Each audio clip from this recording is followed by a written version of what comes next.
With just 2 weeks to go before the pinnacle of the Carnival celebrations on Carnival Monday and Tuesday, some mass men are expressing their concern that traditional elements of the mass have started deteriorating. The concern was raised during a carnival tour hosted by the National Trust of Trinidad and Tobago in the capital city on Tuesday. Janine Brown tells us more. Part of the National Trust's Carnival tour led participants to ALVALDO, LERA, one of this country's renowned copper benders, having contributed decades of his 81 years of life to mass and carnival culture. It's a tradition Mr. LERA has passed on to his son Richard LERA, who now does wire bending.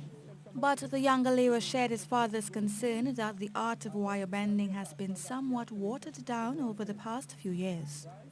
It would seem as though it may be dying in that copper isn't so readily available and it is also expensive. And you find there are other materials, plastics and so on, that could look pretty much like copper, so that the artisan is sort of fading away. Most of the wire bending is done when tying it, which I think is a little backward. I think the welding now is the more advanced stage tying.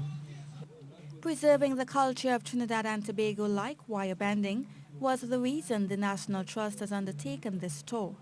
This, as Executive Director Valerie Taylor said, the Trust has recognized the need to continue telling the story of Trinidad and Tobago's rich history. She said this was to prevent its intricacies being lost as they're passed down through generations.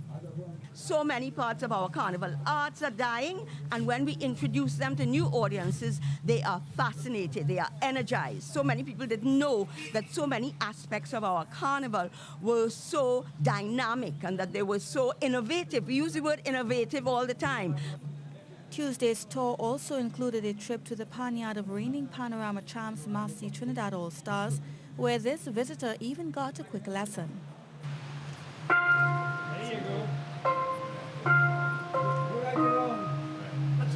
They also visited the Lord Kitchener Museum Rainorama and the Lord Superior and Sparrow exhibitions.